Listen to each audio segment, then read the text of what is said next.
신랑 되실 총각과 그리고 신랑의 아버지, 어머니는 여기 지금 빠져 있습니다. 아버지와 아들이 이제 그 신부 될 수 있는 자매의 집을 방문을 하는 겁니다. 그러면 이 신부 될 자매의 아버지, 어머니가 지금 현재 자기 가정에 찾아온 총각과 총각 아버지, 이렇게 넷이 만나서 대화를 하고 이야기를 하고 있는 동안에 이 자매가, 처녀가 문 살짝 그 구멍으로 엿보고 있습니다. 저 총각이 내 마음에 든다. 그러면 이 지금 현재 손님을 맞이하려고 차를 끓이고 있는데 이 차에다가 설탕을 듬뿍 넣어가지고 아주 달게 해서 갖다 주고, 마음에 드는 것도 같고 안 드는 것도 같고 조금 마음에 들지만 흔쾌하지 않다. 에라 모르겠다. 더 좀 일이 진행되면 결정할 수도 있다. 그럴 때는 이 차는 차대로 설탕은 설탕대로 따로 갖다 주면서 다 잡수고 싶으면 잡수시고 그냥 드시고 싶으면 드십시오. 그리고 이제 갖다 주고 문틈으로 보아하니 내 이상형도 아니고 아무리 보아도 저 남자한테 내 일생을 맡길 수 없다. 그리고 나는 퇴짜다. 그럴 때는 그냥 이 짜디 짠 소금을 듬뿍 넣어가지고 잔을 갖다가 바치면 그때 이제 이 광경을 기다리고 있는 신랑의 부친과 이 신랑 될 총각은 일생에 가장 긴장되는 시간이라고 합니다. 조마조마하며 어찌할까, 이렇게 결혼할 수 있느냐고 청혼은 했는데 그 상대방의 대답이 어찌 나올까. 그래서 달게 타주면은 옳다. 이거는 결혼의 허락이다. 그리고 각자 그냥 타 먹든지 하면은 조금 더 노력도 해보고 중매쟁이한테 좀 더 이야기를 해서 좀 이 값을 올려야 되겠다. 그리고 짜디 짠 그 소금을 탔으면 아이고 뒤돌아볼 일도 없구나. 다른 처자를 구해서 찾아보아야 되겠다. 이런 생각을 가지게 된다 이것입니다. 오늘 제가 여러분에게 말씀을 드릴 때 결혼식장으로 초대한다 했는데 신랑은 예수님이고 신부는 교회의 신자임이 에베소서와 요한계시록에서 누누이 말씀을 하신 비유인데, 그런데 오늘 마태복음 25장 본문 말씀에서는 많은 신부들을 대상으로 해야 되기 때문에 신부의 친구들이라고 표시한 것이 다를 뿐입니다. 실제로는 우리는 공동 신부가 돼서 신랑은 예수 그리스도 한 분이신데 신부가 이렇게 많다 보니까 뭐 신부들이라고 하지 않고 이제 신부의 친구들로 표시했지만 실제는 여러분 각자가 신부라는 사실도 잊어먹지 마시기 바랍니다. 이 혼인잔치의 비유의 주요 골자는 신자가 기름을 등에 가득히 채워서 졸거나 잠들지 않고 예수 그리스도의 재림을 기다린다는 종말적인 태도를 권장하는 내용으로 나와 있습니다. 물론 그릇이나 등은 사람의 마음이고 거기에 담겨있는 기름은 성령을 상징하고 불타는 등불은 풍성한 신앙을 의미한다고 주석학자들은 말하고 있고 우리가 이렇게 받아들여도 전혀 손색이 없겠습니다. 미련하고 슬기롭다. 우리가 이제 이 미련한 처녀 다섯과 슬기 있는 처녀 다섯을 말씀하고 있는데 이 미련하다, 모라이라고 하는 헬라 말은 얼빠졌다, 정신이 없다, 아무 개념도 없고 생각도 없다. 그리고 슬기롭다는 프로이모이라고 하는 단어는 사려가 깊고 생각이 깊고 판단력이 있는 처녀를 의미하고 있습니다. 그래서 오늘 우리는 이 람파론, 우리 이제 서양 말로 올 때는 램프라고 하는 말로 번역이 됐는데 이 헬라어에서 람파론이라고 하는 등은 횃불이 아니라 기름을 넣어야 그 불을 밝힐 수 있는 등불, 등잔을 의미하는데, 오늘 우리는 등불 신자냐 기름 신자냐, 등불 처녀냐 기름 처녀냐, 이 점에 대해서 말씀을 들으면서 내 신앙을 격발시키고, 또 하나님께 우리는 온전한 이 주님의 가족이 되기 위해서 내 믿음을 은혜롭게 성장시키고 장식하는 아름다운 신부들이 다 되시기를 주님의 이름으로 축복합니다. 아멘. 이미 준비된 자들의 이 상황을 보면 근심도 없고 걱정이 없이 결혼식장에 들어갈 수 있지만, 준비하지 않는 사람들의 그 서성거리는 모습, 그리고 굉장히 조급해하고 당황해하는 이 모습을 보면서 기름 준비는 평소에 하는 것이지 순식간에 되는 것이 아니다. 미리 하는 것이지 당일날 하는 것은 아니다. 이런 사실을 우리가 알아야 되겠고, 주님의 재림은 사람들의 생각대로 더딜 수도 있습니다. 우리는 재림에 대해서 한 달 내내 4번이나 말씀을 들은 바가 있는데, 오늘은 결혼 시즌에 결혼식을 연상하면서 물론 또 이 재림에 대한 말씀을 듣게 되는데, 이스라엘의 결혼식은 밤에 결혼식을 진행하고 있습니다.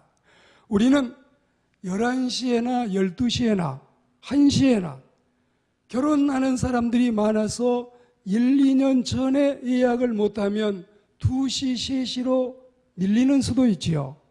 그러나 대부분은 낮에 우리는 결혼하는데, 이스라엘 사람들은, 성지의 사람들은 결혼식이 밤에 있다 이거예요. 제가 이 교회 생활 젊어서 할 때 김경호라고 하는 전도사님이 계셨는데, 그분 결혼식은 우리는 밤에 하겠습니다, 성지대로 하겠습니다 해서 주일날 저녁 7시에 시작한 예배 8시에 마치고 8시에 결혼했던 이런 경험은 제가 아마 살면서 첫 경험이 될 수도 있겠습니다. 우리는 이 한문자의 결혼이라고 하는, 혼인이라고 하는 한문자를 보면 계집여 변에 이 저녁 혼자가 들어있는 걸 보면 중국 사람들도 아마 결혼과 저녁은 깊은 연관이 있지 않는가. 이스라엘 사람들은 여하튼 결혼식을 밤에 한다 이것입니다. 밤에 하는데 초저녁에 해버리면은 크게 당황하지 않는데, 때에 따라서는 결혼을 밤에 하는데 막 밤중이 돼도 신랑이 안 오거나, 또 이 기다리던 사람들이 지쳐가지고 졸기도 하고 자기도 하고 자리를 뜨기도 하고 이럴 때 신랑이 오는 경우도 왕왕 있다는 이 역사적인 기록이 남아 있습니다. 여하튼 때가 되면 오기로 되어 있는 신랑은 반드시 나타난다는 사실입니다. 천재지변이 아니면, 그리고 신랑은 멀리에 있지 않고 가까이에 대기하고 있다가 천재지변이 설령 다른 데서 난다고 해도 결혼식은 차질 없이 진행하기 위해서 미리 준비하고 있는 게 사실이고, 더 중요한 사실은 천재지변을 다스리고 계시는 우리 신랑 예수님은 절대로 어떤 천재지변에도 예수님이 그 방해를 받지 않고 반드시 오셔서 신부되는 우리들을 하나님의 나라로 인도하는 은총을 얻게 하실 줄 믿습니다. 어느 경우에 있어서나 마찬가지입니다. 기다림이 중요합니다. 인생은 기다리는 사람들입니다. 참을 줄 알고 인내할 줄 알고 기다릴 줄 아는 사람이 결국은 좋은 것을 얻게 되어 있습니다. 기도의 응답도 그렇습니다. 사업의 흥왕도 그렇습니다. 인생의 성공도 그렇습니다. 예술의 도달도 그렇습니다. 질병의 치료도 그렇고 행복의 차지도 그렇습니다. 참고 인내하고 기다리면 반드시 선한 좋은 열매가 우리에게 허락될 줄 믿습니다. 신랑이 더디어 올 수 있지만 한 번 신자는 영원한 신자니 한 번 주님을 믿기로 다짐했으면 환난이 오나 시험이 오나 풍랑이 오나 고통이 오나 신랑은 반드시 오십니다. 변함없는 마음으로 주님을 기다리는 신부들이 되기를 축복합니다. 아침에 학교 가기 위해서 성급하게 챙겨들고 버스 정류장을 갔습니다. 버스는 8시에 오기로 되어 있는데 8시가 지나가고 8시 7분, 9분, 10분이 지나가도 버스 오지 않으면 기다리던 사람은 짜증도 내고 투정도 부리고 당황하지요. 10분이 지나가도 버스는 안 와요. 그런데 조금 있으니까 이 친구 영식이가 헐레벌떡 뛰어오면서 숨을 막 몰아쉬면서 큰일 날 뻔했네. 아직 차 안 왔어. 다행이야, 다행이야. 차 왔으면 나는 오늘 어찌 될 뻔했나. 주번한테 걸리고 담임 선생님한테 또 걸리고 할 텐데 이러고 둘이서 지금 이야기하고 있는데 곧 버스가 왔어요. 기다리고 있었던 친구는 짜증도 나고 또한 투덜도 거렸지만 조금 버스가 늦게 오는 바람에 이 친구를 태워서 같이 갈 수 있다는 게 얼마나 다행스러운 일입니까? 작년에 예수님이 신랑으로 재림하셨으면 올해 예수 믿는 우리 새가족은 어찌할 뻔했어요? 봄에 예수님이 오셨으면 가을에 신자가 된 우리들은 어찌할 뻔했어요? 우리는 좁은 소견에 때로는 어떤 일에 쉽게 속단하고 쉽게 판단하고 쉽게 투정 부리지만 조금만 기다려 보십시오. 결과는 전혀 다른 결과를 가져올 수가 있고 우리는 조금만 기다려 보면 반드시 아하 이러했구나 이러하구나. 그리고 이 친구가 차가 늦게 왔으니 같이 데리고 갈 수 있었지 자기 혼자만 학교 가서 무슨 재미 있겠어요? 중마고우 평생에 같이 살아야 될 친구하고 손잡고 학교 가야지요.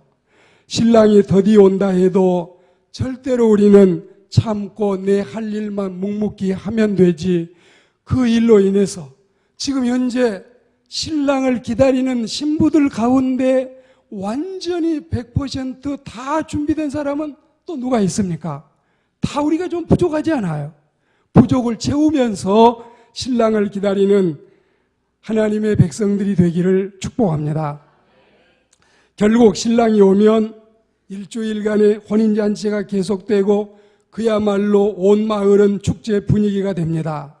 그래서 성지에 가면 6살짜리부터 60살 노인까지 결혼 행진곡에 발 맞춘다.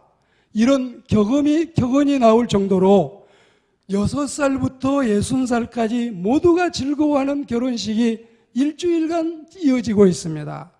결혼식에 대한 어떤 그 절차는 하루의 순간에 끝났어도 잔치 분위기가 일주일을 간다 이것입니다. 그때는 평생에 율법만 연구하고 성경만 캐고 있던 랍비들도 언제 그랬느냐는 듯이 일손을 멈추고 함께 즐기면서 어느덧 춤추는 대열에 가 있다 이것입니다.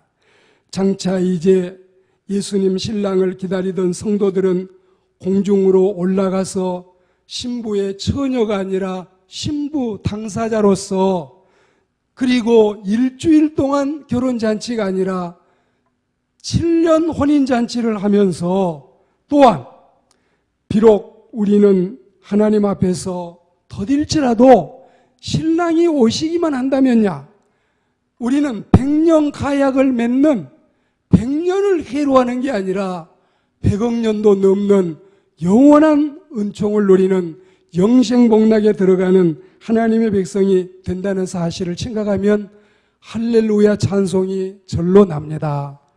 우리 마음속에 항상 신부된 내 자신이 신랑을 기다리겠다는 이 마음만은 변치 않기를 축복합니다.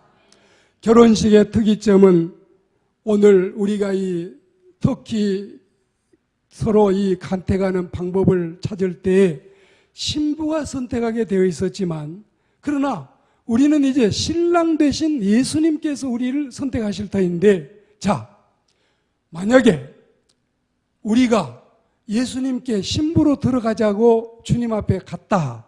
그러면 주님이 우리의 신앙생활 했던 이 평소의 모습을 보고 아주 그냥 달게 설탕을 푹 넣어가지고 차를 끓여오시면 얼마나 주님께 감사하겠습니까마는, 예수님이 네 알아서 설탕 타먹든지 말든지 알아서 해라.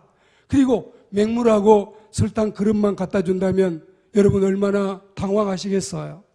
혹은 예수님이 우리에게 찻잔을 가져오셨는데 그냥 쓰디 쓴 짜디 짠 소금을 듬뿍 넣어가지고 첫 맛을 보니까 아이고 큰일 났구나.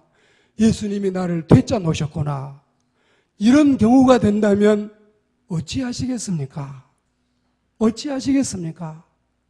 이거는 다른 여러분 신랑을 찾을 수도 없고 다른 길을 우리가 나설 수도 없는데, 이건 영원히 한 번밖에 없는 마지막 최후의 주님의 선택을 바라는 우리의 입장에서 우리는 그때에 버림받지 않는, 우리 예수님이 우리에게 잔을 내놓으신다면 우리는 정말 주님 앞에서 달디 단 정말 먹기 좋은 설탕물 타져 있는 이런 잔을 받을 수 있는 우리가 되어야 할 줄로 믿습니다.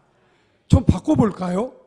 또 다시 우리가 주님을 우리 가정에 모신다고 할 때에, 주님이 우리 가정에 오셨는데 우리가 소금을 넣어서 주님을 대접할 수 있겠어요? 주님 알아서 하세요. 설탕 다 잡수든지 소금 다 잡수든지 주님 알아서 하세요. 이렇게 할 수 없겠지요. 우리가 신랑 되신 주님을 맞이할 때도 정말 예수님이 기뻐하시게, 정갈하게, 아주 마시기 좋으시게 단차를 타서 우리 예수님을 대접할 수 있는 하나님의 백성들이 다 되시기를 축복합니다. 방심할 때를 틈타서 신랑이 오실 것입니다.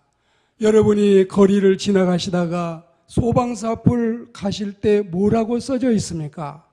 거의 대부분의 소방서는 시골 마을까지 유비무환이라고 써져 있습니다.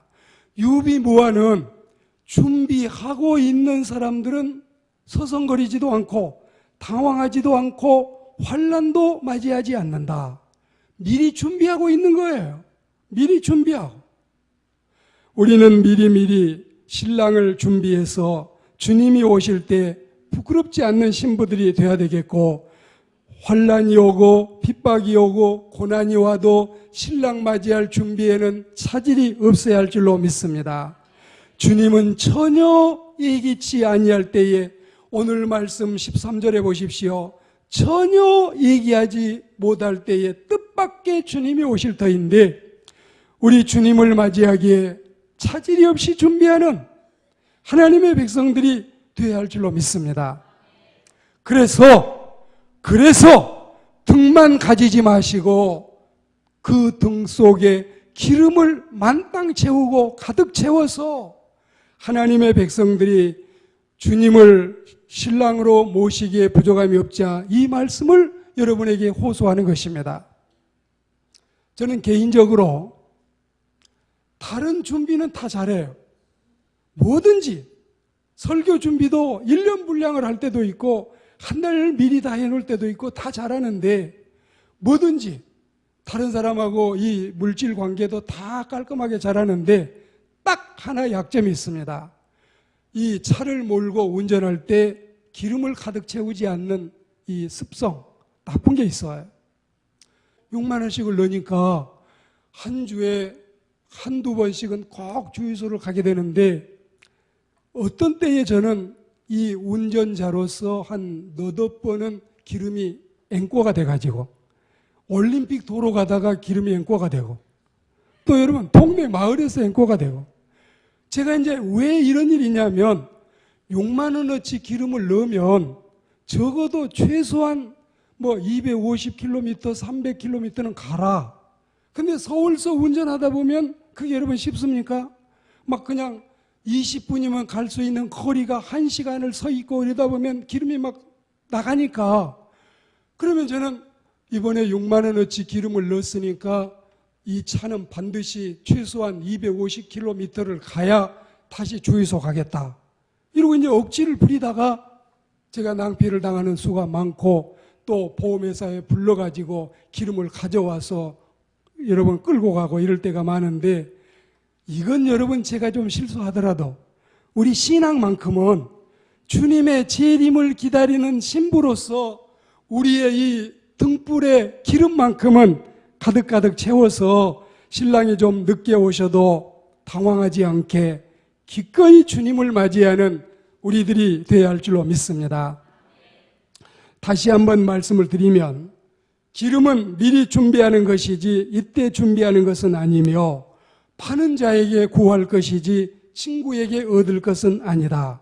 성령은 신자들끼리 서로 간에 나눌 수 있는 것이 아니라 예수 그리스도로 말미암아 하나님께로부터서 각자가 성령의 공급과 성령의 기름 부으심과 성령의 충만함을 받아야 할 줄로 믿습니다.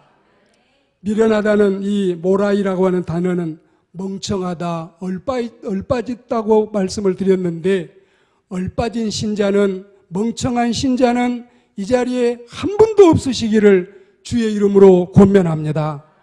등을 가졌다는 것은 일상적인 신앙생활을 하고 있었다는 말입니다. 그리고 등을 추대하고 있다는 것은 혼인잔치에 참여할 수 있는 기본 자격도 획득했다는 뜻입니다. 이렇게 됐으니 참으로 우리가 이 사람들이 그냥 불신자라고 보지 않고 신자의 편에 있다고 생각하는 것입니다.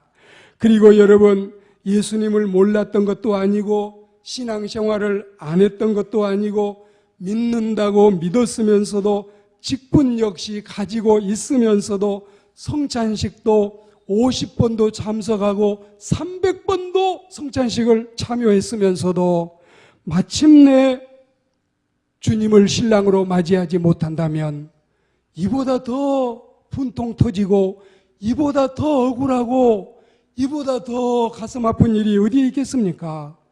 그리스도인 여러분, 사랑하는 신부 여러분, 신랑이 오고 계시는데, 문 밖에서 문을 두드리고 계시는데, 우리는 신랑이시여 예수님이시여 어서 오시옵소서 할렐루야로 양팔 벌려서 주님을 맞이할 수 있는 거룩한 은혜로운 신부들이 되기를 축복합니다. 등처녀입니까? 기름처녀입니까?